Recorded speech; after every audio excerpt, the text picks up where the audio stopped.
went to his meeting, we spent more time crying and talking about God than we talk about anything else. That means more to me than anything. We spent more time crying and talking about God than anything else and connected.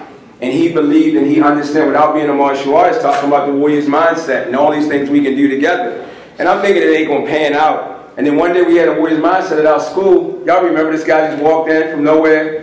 I'm like, what is he doing just showing up? This guy goes all over the world, negotiating, talking with the president, you know, making opportunities for our community. And when you talk about books, because I got one of his books as a part of my reading, he got so many books out. I mean, he's like, to even have him here today to make time for us is really, really important. He's really the authority of talking about collaboration. And for us to come together and try to make this collaboration happen in our industry, if we're going to make Warriors Mindset work, we need somebody like him who's not a martial artist but a business person that understands how to build successful businesses. Now let's go back. Remember I told you about community engagement and what was the community center that we said we were working with? Who remembers? In Baltimore, what's the name of it? UA House. UA House, right? Under Armour, right? So guess who got a program in Under Armour with Ray Rice, right? No, Ray Lewis. Mr. Wallace. I'm like, oh my God, yeah, they got the STEM, and I'm like, oh man, God making all this happen. So for him to come, well, we have now our keynote speaker, you know, coming because he's trying to really help this grow and connect. We have Mr. Robert Wallace from Bith Technologies. Let's give him a hand, please. He just got in from Africa too, so right? So he's a little jet lagged. Thank you, sir. Thank you so much. How you guys doing? Good. As you mentioned, I was just in East Africa. Anyone here ever been to Tanzania? They say Tanzania, but we say Tanzania. How about Kenya? West. Once? No, West. Oh, West, okay. Ghana, Liberia? Yeah. Okay. So I'm just getting back from Tanzania and Kenya. And you probably know the people that occupy that part of Africa. The Maasai people. I was blessed. They gave me a gift, my Maasai belt. So it's a little colorful, but I like it a lot. And Maasai war band was a gift from the chief there. And the reason I share that with you is the Maasai people are known for a lot of things. But one of them that you may not be aware of that they're known for is they're warriors. They're herdsmen. They herd, but they're also warriors. And I saw something, and I've gone there a couple of times. We built an orphanage in Tanzania. We built hospitals and clinics and schools. But we built this orphanage in Tanzania, which is right in between Mount Meru and Mount Kilimanjaro, right? The two highest peaks in the continent of Africa, right? And so it's a very exciting time, but we spend time with the Maasai tribe while we're there. And I saw something, I've seen it before, but I saw it again, which really kind of ties into, I think, what we're trying to do here. I mean, when we met and connected, just in terms of your vision and your mission, I thought it was very appropriate. And what I saw is, you know, Maasai, they wear. I had some pictures, but I don't see any power. So we'll just talk about it. I had a picture, some of the pictures of the Maasai. They wear these bright red, robes as they navigate through the plains of East Africa. And I had heard that they are able to intimidate lions, like a product of lions, right? You know, lions don't play. They're probably the most efficient hunters and killers in the animal kingdom in Africa. But the Maasai have been known to intimidate lions. And at first, I didn't believe it. I said, come on, how are you going to intimidate a pride of lions? Known hunters and killers in the animal world in Africa. But they took me out and they showed me. Mm-hmm. Wow. So we were out in what's called Ngorongoro Crater. If you ever go to Tanzania, and you go on safari, you want to go on Ngorongoro crater. It is a natural crater that's been there for thousands of years, and the animals in there have just been there for eons because they can't get out because they're in a crater, right? Very steep walls. You have to drive down steep embankment to get there. So we're in the crater, and there's this pride of lions, and these guys, the Maasai, they see lions. So we're going to show you how this works. And what they did was they're like five or six of them, right? So they have these red robes that they wear, right? And they have the spears, they have the club and the daggers, all the weapons. But in this case, what they do is they line up side by side, and they take their robes, their red robes, and they combine them such that the 5 or 7 warriors look like one big warrior. And they raise their hands and they walk towards the lion pride, the lion who there. And the lion does not know, in the eyes of the lion, this is this big, competitor or threat. And you see them, they kind of rush back and forth, kind of figure out, what is this thing? What is this thing, right? And they ultimately run away. I said, wow, I never thought that could happen, right? But it talks about the power of entities, in this case it was the Maasai, working together to achieve a common purpose that they could not achieve by themselves. I would wager that had there been one warrior out there trying to face down the pride of lions, he or she probably would not be around today to talk about it. But when they combined together and they shared their robes to make it look as if it was one monolithic body, then the lions got nervous and got confused. And so they ran away. And so what I have done, what I talk about is the importance of learning how to build alliances and partnerships in order to achieve whatever objective you have, whatever your purpose is, right? Now, how many of you here believe you have a purpose? I hope you all do, because I don't think God created you without a purpose, right? Same for me, purpose, right? Unfortunately, a lot of folks don't know what their purpose is, right? And that's okay. As long as you're living, you have the opportunity to figure out what it is and then get on track. But whatever your purpose is, what I'm suggesting to you is that you will have a greater probability of achieving it if you figure out how to build alliances and partnerships with people and organizations to help you get to there. I can tell you, I've been in business now going on 30 years. I've started an IT business. We did some pretty big things in information technology. Started an energy company. We built the largest solar plant in Baltimore City. We're building the largest one in Howard County. We've done microgrid engineering, all these kind of... I'm an engineer, by the way. My degree is in mechanical engineering and applied mechanics from University of Pennsylvania. So I'm an engineer. I'm a boring gearhead, right? Technology is what I do. And then along the way, I've written all these books. I've written soon to be 8 books. I've written books on alliances and partnerships, on entrepreneurship, on leadership, all these things, right? So I've done all these things, but I would tell you that I have been unable to do, I could not have done any of this without having partners, without having people who were smarter than me, who had more money than I had, who had better access to decision makers than I had, who had more power than I had. That is as honest as I can be.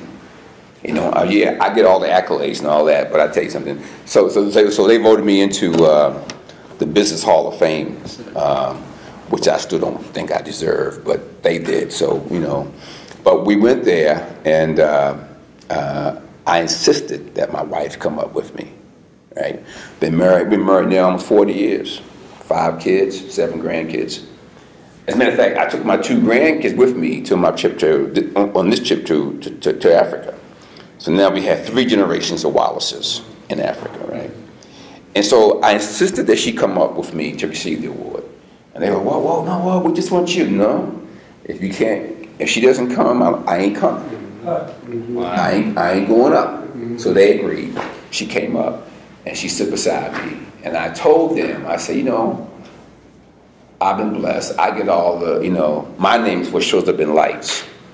But if you really want to know the reason for this success, if you really want to know who really should get the award, it's this lady right here, right? Because nothing I have done, I could have done without God and my wife, right? And then there are other people too.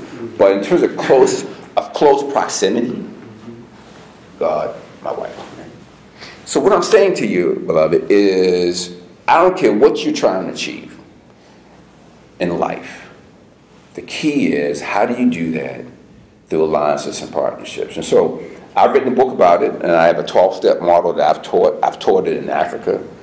I've taught it in Europe. I've taught it in Asia. I've taught executives how to go about building alliances and partnerships. Right? I'm not going to do that today because time won't permit. But I do want to emphasize the importance of that. And I will give you a couple of pieces of that because it also ties into this idea of creating wealth.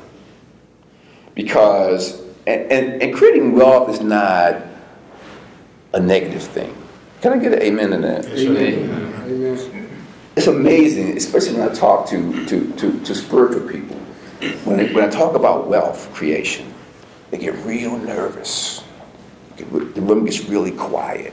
Because in their minds, they have concluded that there's no connection between, I will say, now I happen to be a Christian, but I'm going to generalize and say spiritual enlightenment and wealth creation. They think that the two should never come together. And I have studied all world religions that I can find, and I have not seen a single one where it says, thou shalt not get wealth. Thou shalt not be wealthy, right? And so that's important because we know to do things, to do great things, to help people around the world, you need resources. Can I get an amen to that? You need resources, beloved. For me to go to Tanzania and build orphanages and hospitals and clinics and to fly with nurses and doctors and all that, guess what? At the end of the day, somebody has to sit down and write a check. You can have all the talk you want, all the good intentions, all that's good, But at the end of the day, some woman, some man has to sit down, take out their checkbook, and write a check. To build an orphanage in Tanzania, which is, one day I'll show you pictures. I mean, it took a lot. We've been in there 12, 13 years. Right? It took a lot of money. And so what I'm saying to you, these two things, wealth creation, why it's important.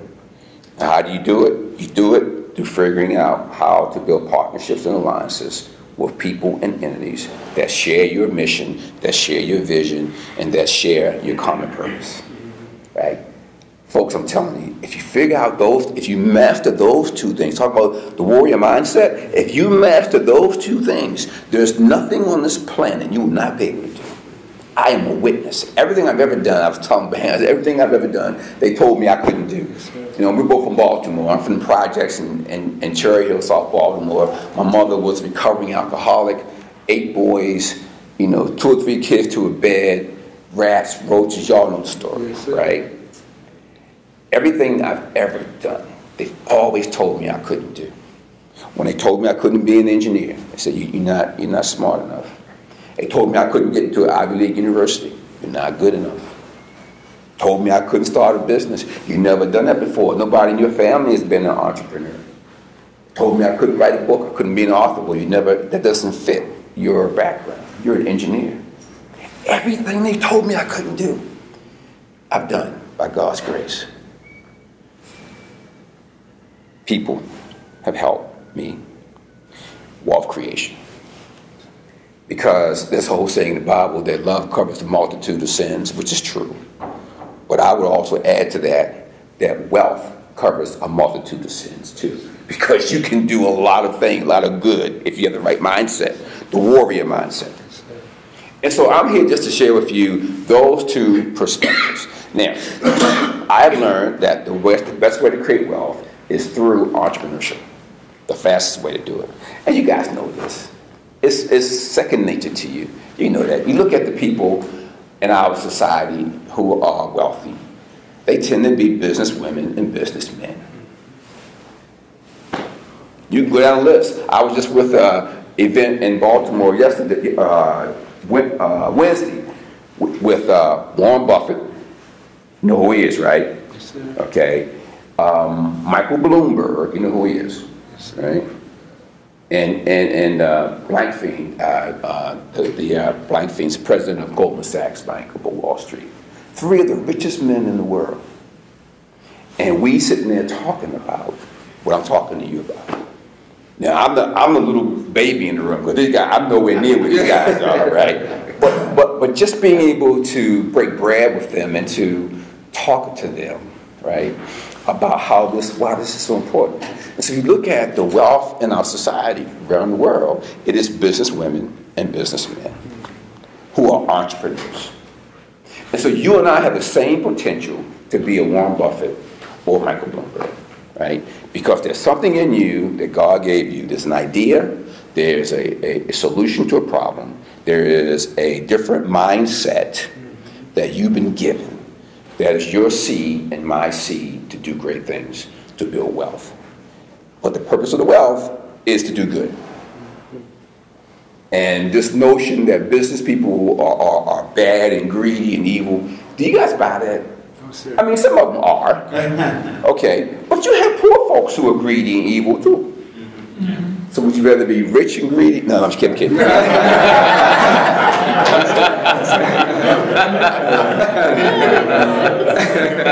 I'm just saying.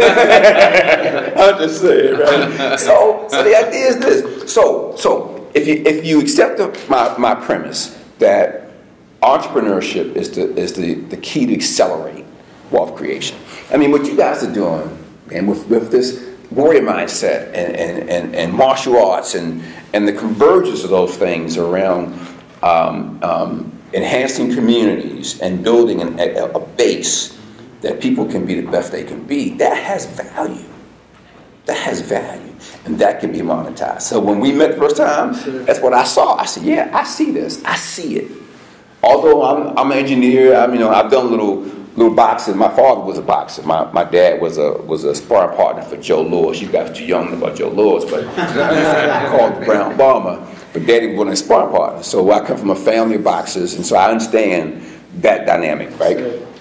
But with that dynamic is the opportunity to strengthen communities and to enhance human value and to make the world a better place. And when we met, that's what I saw in you. And I saw that vision. I said, although I'm an engineer and you're a martial arts expert, our shared purpose is the same. It is to do good with the gifts that God's given us. And that's why we get together. So I want to talk to you about entrepreneurship. Because that is, in my humble opinion, that is the seed and the engine and the energy behind wealth creation. If you can figure out a problem that exists in humanity, that exists in society, and find a solution to that problem, you will be a very wealthy woman, a very wealthy man. Warren Buffett told me that. He said, you know what? He said, all you got to do, of course, it sounds simple because he's like $100 billion, whatever his net worth is, right? But do you know he's giving away 95% of that? He says, I want to give away 95% of that wealth before I die. You know who else says that? It's Bill Gates, who is the #1 richest man in the world, right? These are the most richest people in the world, but yet they understand the importance of sharing with humanity and making the world better. And so, and when I researched this, and I have for the last 30 years, I've written 8 books. My first book was on entrepreneurship. There are 4 things that I found, and I want to share with you, and then I'll take questions. There are 4 things that I found that was common across all the successful entrepreneurs that I studied, right? And I was in grad school at the time when I began this study. I was a grad student at Dartmouth, at the Tuck School of Business up at Dartmouth College up in New Hampshire. Beautiful New Hampshire. Love New Hampshire. And that's where I began my research. And so, in doing the research and studying all these successful business people, there are 4 areas that they really mastered that I really want to leave with you, that I think will help you to think about what your gift is and how you can turn that gift into wealth, how you can monetize your gift. And I think that's what successful people do. They monetize their gift. I mean, I've got Warren Buffett. I mean, if you look at this guy, you know, suits all ruffled up and, you know, shirt, you know, all disheveled and you know, glasses and walk like this, you know. I mean, this guy, you would never know the wealth and power this man has, because visual, the optics can be deceiving. So never make assumptions about people, right? Which your mom and daddy taught you many, many years ago. But so there are 4 things, there are 4 areas I want to leave you that I found that are important to success as an entrepreneur that will lead to wealth, right? And along the way, what makes it even go faster and better is building alliances and partnerships to help you get to your destiny. Okay. So the 4 things, the 4 areas. First one is, and I call them the 4 quadrants, right? The first one is to know thyself. To know thyself. Right? Why is that important? It's important because you and I, on a personal level, we are the basis of any success. Anything we do, we're the basis. We are the engine. We are the starting point. And the starting point, in my opinion, for you and I should be, what is your gift? What is your gift? What do you do well? What do you do better than 97% of people in the world? Right? For me, at a young age, it was very clear to me that my gift was in math and science. All right? Math was easy for me. Physics, fluid dynamics, statics, I mean, all that kind of techie stuff. It was easy for me. What was hard for me, believe it or not, was English and history and those kinds of things, right? I struggled with that. But math and science, A's, knocking it out, right? That was my gift. So I knew early on that if I was going to do anything in life that would be significant, it would probably have to be around math and science or technology, because that was my gift, right? But what is your gift? Do you know what it is? I see a few nods, right? Most folks don't know, and that's okay.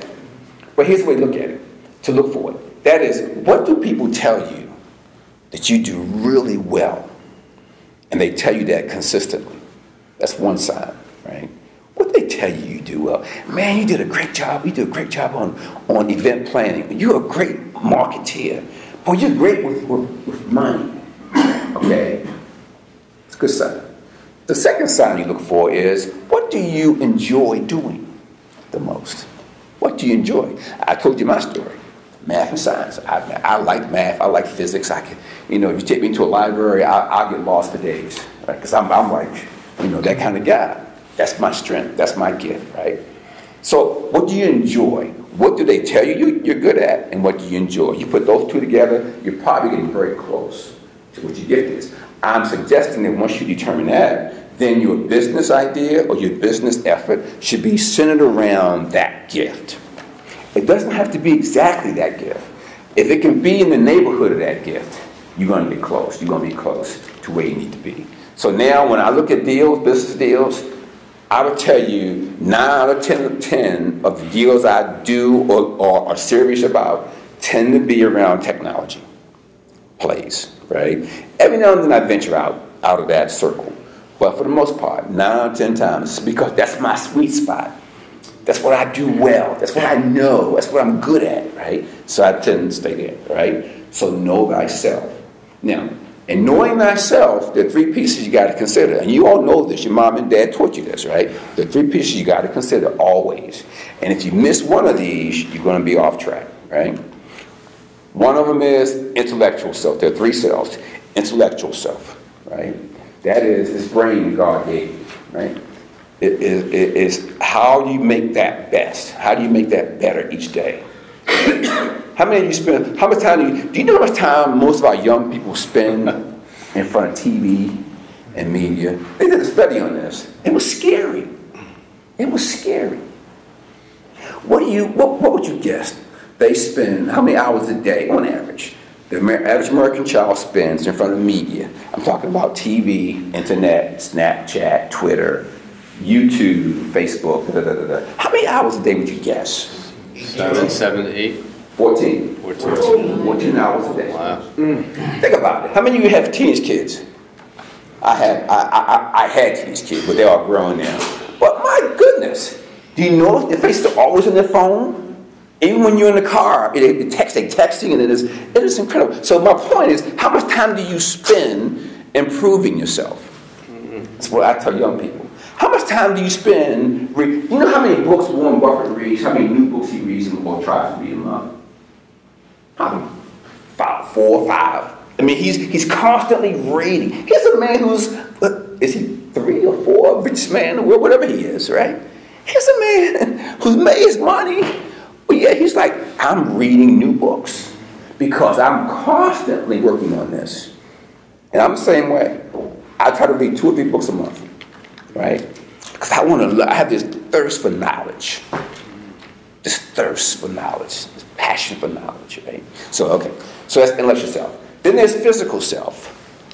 Warrior mindset, martial arts, whatever it is, right? The physical self, right? Because if you are not in your top condition that you can be, you will not be at your best, and you won't be competitive. You won't have the energy. You won't have the innovation. You won't have the insight or the passion because your body's just pulling you down, right? So what you guys do, I'm not sure how many here are in martial arts or whatever, but you all look pretty healthy to me. That's important, right? So when I go into a deal, you know, I was telling Ben, I said, I still play basketball with guys half my age. I use that as a barometer to see if I'm maintaining, right? Last year, I had the opportunity to play basketball with Shaquille O'Neal. Shaq has a house in Orlando, Florida. A couple of us got invited down for a business meeting. And between the meetings, we played basketball. He has his own private court, you know, his own gym, right? And I would tell you, I'm not bragging, but I'm just saying, I would tell you that I held my own against these guys, right? I held my own against these guys. So, physical self. And then there is spiritual self. Intellectual, physical, spiritual self. Yes, I said spiritual self. Why do you think that's important? Why is that important? Well, I told you I'm a Christian, proud of it. Someone here may be of Jewish faith, some may be a Muslim faith, or other Buddha or Confucius, whatever your faith is. What I'm talking about is spiritual self, and how I'm defining it is, even though I'm a Christian, I'm defining it as a belief in something that is greater than yourself. You can be Muslim, you can be Jewish, you can be Christian, whatever you want to say, but it is a belief in something greater than yourself. Why do you think that's important? Talk to me. Why do you think it might be important? You always got something to reach to. Amen, sir. What's your name, sir? Keon. Keon. Keon. Absolutely. I call it hope. It's called hope. See, when you believe there's something greater than you, then what you're doing is you're viewing your life through eyes of possibilities and vision and future versus physicality. See, when I was a kid in Cherry Hill, South Baltimore, if I had seen the world through my eyes of flesh, these eyes, I would have said, I ain't got no chance. My mother's an alcoholic. We're living in the projects. We don't have any money. We don't have any heat or electricity. I would have said, forget this, I'm out of here.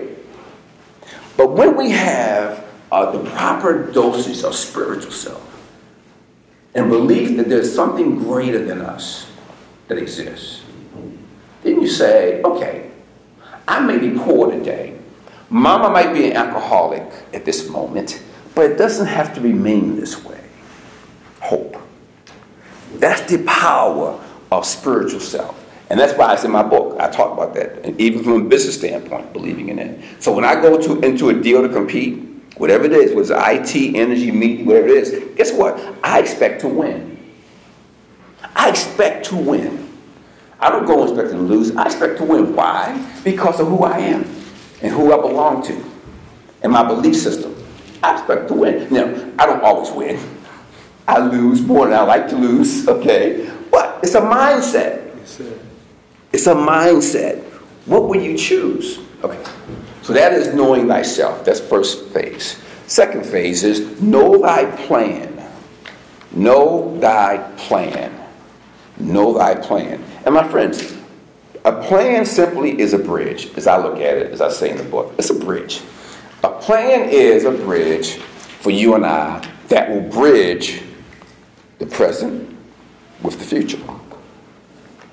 So when I got out of engineering school and then later on graduate school, and I said, I want to start a technology company, at that point in time, I had no company, right? My vision was to have this company. So there's this big gap between where I am today and where I want to be down the road. To bridge that gap, I need a plan. Okay? And I teach entrepreneurs around the world the way you create a plan is very, very simple, in my view. What you do is you create the future that you desire in your heart, in your spirit. You create the future, and then you work backwards. You create the future, then you work backwards. And so, in my case, I said, okay, let a technology company, what must I do? What must I do to build this technology company, right? 3 things I knew I had to find. I had to find money. I had to find customers or concept of what I would offer. And then thirdly, I had to find people. Because business is about people. It's not about computers, not about technologies, not about feeds and speeds. It's about people. Business is you convince a person that you can help make their life better by whatever you have to sell. Martial arts, computers, whatever the case might be. That you can make their life better with your solution. And they are willing to pay you money for you to apply that solution to their life. That's business, right? If you do that enough times, then you're going to be successful. You're going to make money, and the money will create wealth, and then the wealth will create possibilities for you and I to do great things around the world, okay? So the second phase is know thy plan. Know thy plan, right? Okay, the third phase. Third phase is it talks about the principles, know thy universe. So what I'm saying in know thy universe is this.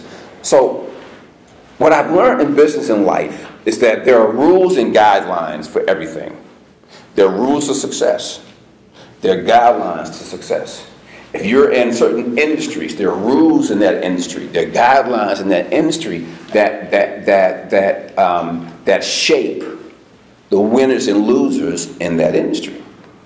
For example, for many, when I got out of grad school, my first job was with IBM. Right? You heard IBM. This back in the 80s, right? So I was a systems engineer at IBM, right? So I show up the first day of work. I show up, talking about rules of engagement of success. I show up my first day of work at IBM. I have on a blue Ivy League blazer. I have a nice crisp blue shirt with a nice red little tie, and I had a pair of khakis, and I had a pair of penny loafers. They had pennies in them. Right? Show up the first day, get through the day. I'm about to leave my first day at IBM. My manager calls me in the office. I'll never forget it. She said, "Have a seat." She said, "Bob," he said, "we're glad you're here at IBM. We think you got a great future at IBM. And we wanted you here because you were an engineering undergrad and you were a business graduate, and that's the model of employee that we're trying to build." She said, "Only one problem." She said, "If you want to be successful at IBM, you have to change how you dress." I said, "Really?" I thought that was pretty nice, right? She said, "Bob," this is back in the 80s. She said, "Bob, first of all, we wear white shirts. We wear dark suits, the men. And we wear what was called wingtip shoes. White shirt, dark suit, wingtip shoes. She said, if you want to be successful at IBM, this is how we dress." Now, that was a rule of engagement at that time for IBM. What she was saying to me was, Bob, it's your choice. You can continue to wear that Ivy League blazer and that blue shirt and that red tie and loafers, and that's fine. That's your choice. But she said, if you want to be successful at IBM, and I'm telling you as someone who's been here for 30 years, these are the rules of engagement you need to understand. So what I'm saying to you and I, is that we have rules of engagement in whatever industry you find yourself in, whatever purpose you're trying to achieve, there are going to be rules of engagement. In the IT business, when I go to business in the IT business, there are rules of engagement. When we build solar plants, right, I'm dealing with the PSC and the local jurisdictions and all that, there are rules of engagement. So the other book I wrote was called Soul Food, and talked about the 52 principles of business success. And one of the things that I talked about there, so there was one principle for every week of the year, right? And one principle that I talked about was, and I got a lot of heat for this, but kind of fun, is the dumb down principle. The dumb down, right? Dumbing down, right? I wasn't here. You all look to me to be very intelligent people, right? You do. Even you, sir, and even me, right? But sometimes it doesn't pay to be the smartest woman or the smartest man in the room. At least not optically. In other words, you may find yourself in a situation where you are the smartest person in the room. You may have the best idea and the best solution, best product.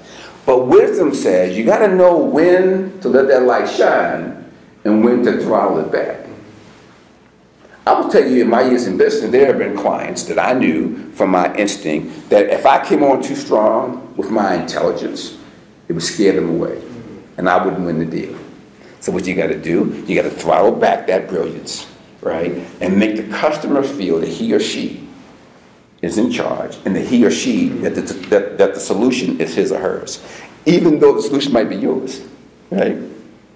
Because sometimes you have to throttle back. That is an example of rules of engagement, depending upon where you are. Now, that rule may not be applicable in Silicon Valley, because Silicon Valley is a different world. It's like, who's the smartest? Who's the brightest? Who can get the best idea out there the quickest? That's a different environment than where I was working at the time, which was in government contracting.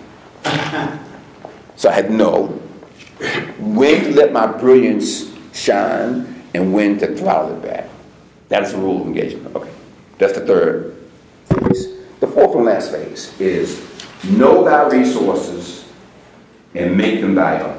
Know thy resources and make them thy own. What I suggest there in the model, as I said at the outset of my comments, you and I cannot be successful. I would even go as far to say it is impossible. It is impossible for you and I to be successful in whatever we do without other people helping us.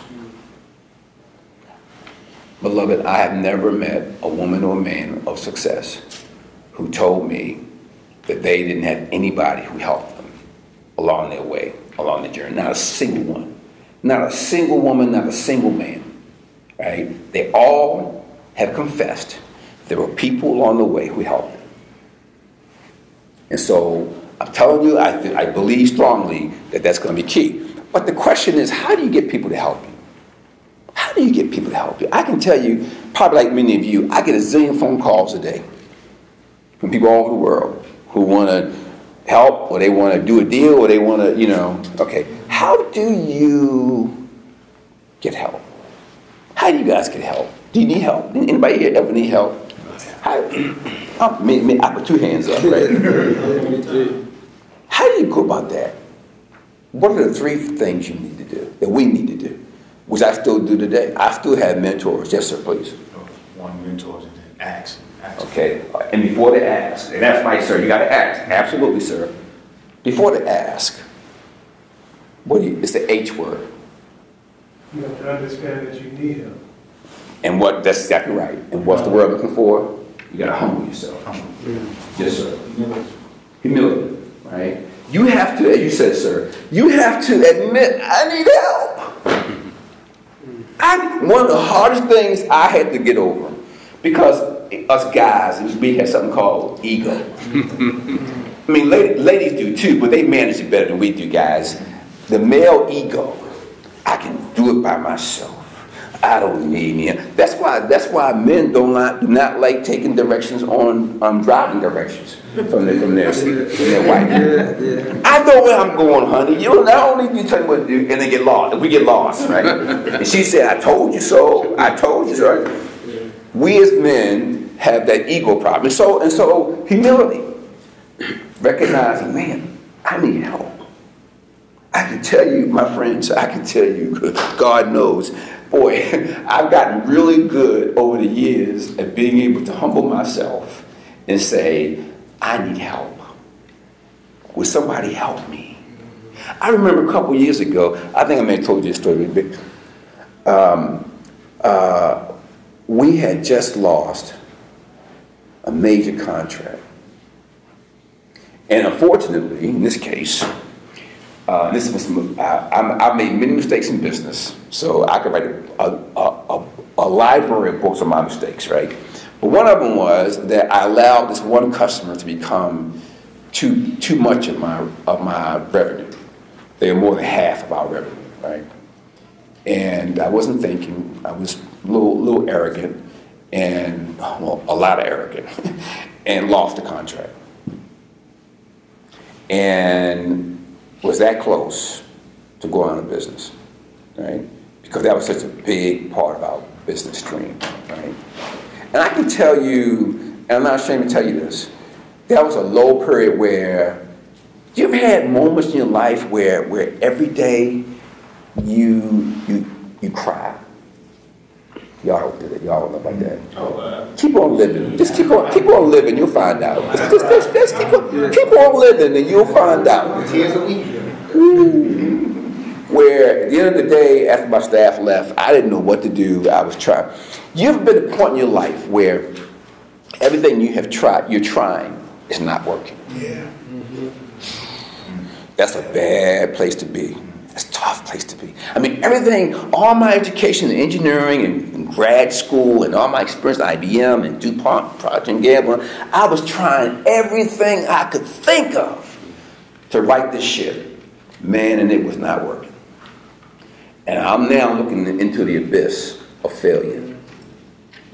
So every day my staff left for the end of the day, I go in my office and I cry like a baby. Because I didn't know what to do. I was trying everything I knew how to do. It wasn't working. It wasn't working. Now that is a spiritual experience. Because when you recognize that your best is not good enough. Amen. When your best is not good enough, that's a humbling experience. And you will drop to your knees. And you will cry out, somebody help me. That's what I had to do. Somebody help me, right?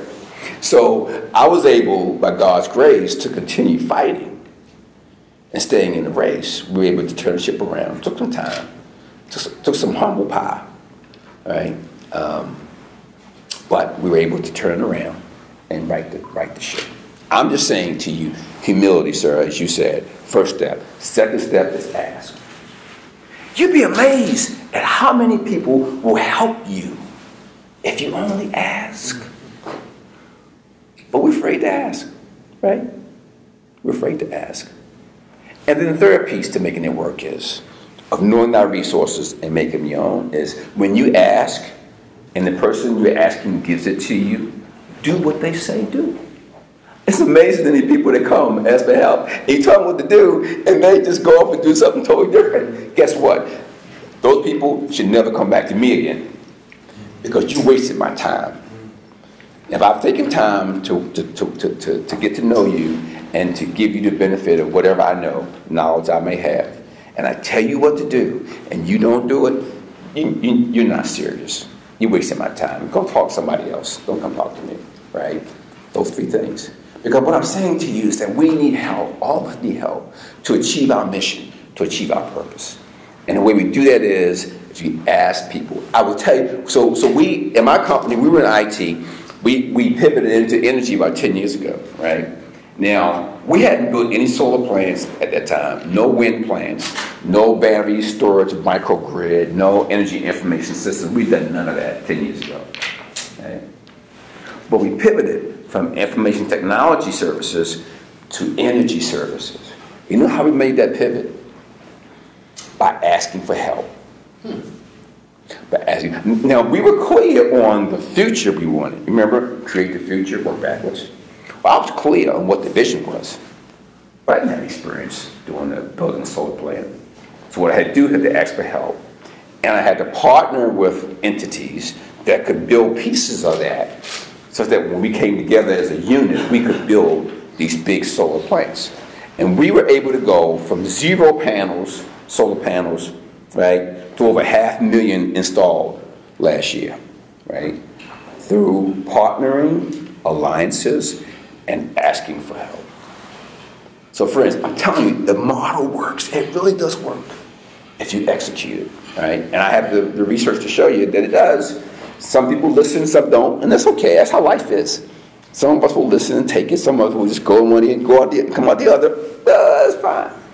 But I'm here today to tell you because that's what I think is important for us. So on that note, I will end my formal comments, but I'll take some questions for anyone. Thank you, sir.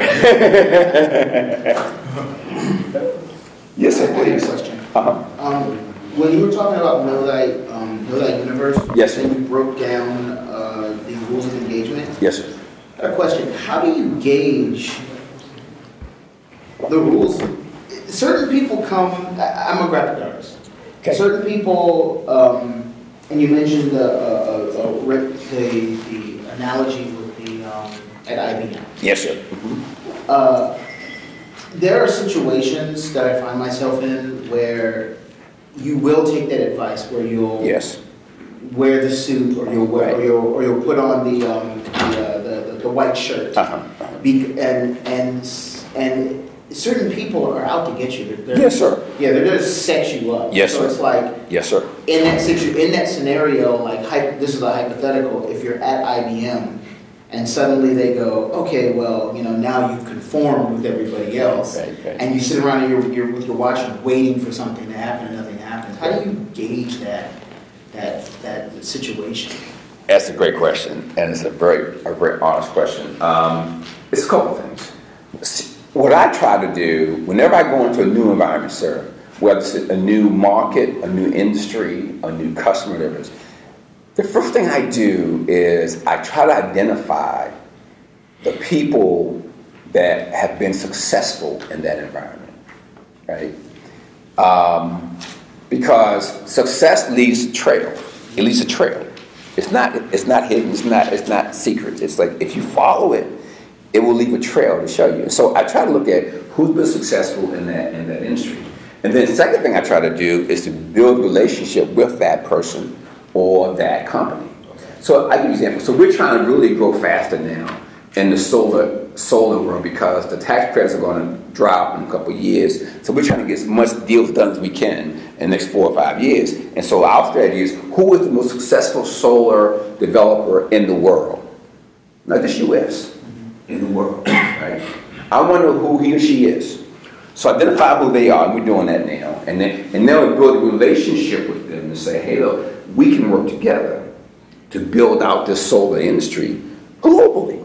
When I was in Tanzania, we were talking to companies that were in energy in Tanzania and Kenya. I'm having the same conversation. Okay, how can we work together? Who's the player in Tanzania or in East Africa, right? Who's the biggest solar player, and how can we work together? And if you do that enough times, you're going to be in the atmosphere of success, okay? And you're right, sir, you're going to have enemies. That's us being a human being. You got some people who get it, and some who don't. You got some who like you, and some don't. And some will not like you for no reason at all. They just say, I don't like how you look. Okay, I mean, they'll find some reason not to like you, okay? That's the way it is, right? But there are enough men and women out there who will like you, who will want to see you successful, and it's up to you and I to find those people. And sometimes, sir, it's a numbers game. It's a numbers game. When I go to conferences, I have a metric, and I'm saying I want to meet whatever, it depends on the size of the conference. I want to meet 10 people that I can engage with after the convention is over. We may share commonality, maybe we share common vision about business, whatever it is, right? But have a metric with you, right? And then you follow up with that. It's amazing to me how few people follow up. They'll get your business card and you never hear from them. Yeah. Most people do not follow up because they're not focused. They're probably not very, very serious. And they're probably overwhelmed. They probably have kids at home or, you know, contracts or cash flow issues or whatever the case is. We're all overwhelmed. So those are some reasons. But if you follow up with most people, you get some traction, things begin to happen. That's my opinion, sir. That's a great question. Yes, sir. How important is continuous education and what value could you place upon it? Continuous education is essential. It's essential. Now, it doesn't always have to be book knowledge. It could be an event like this.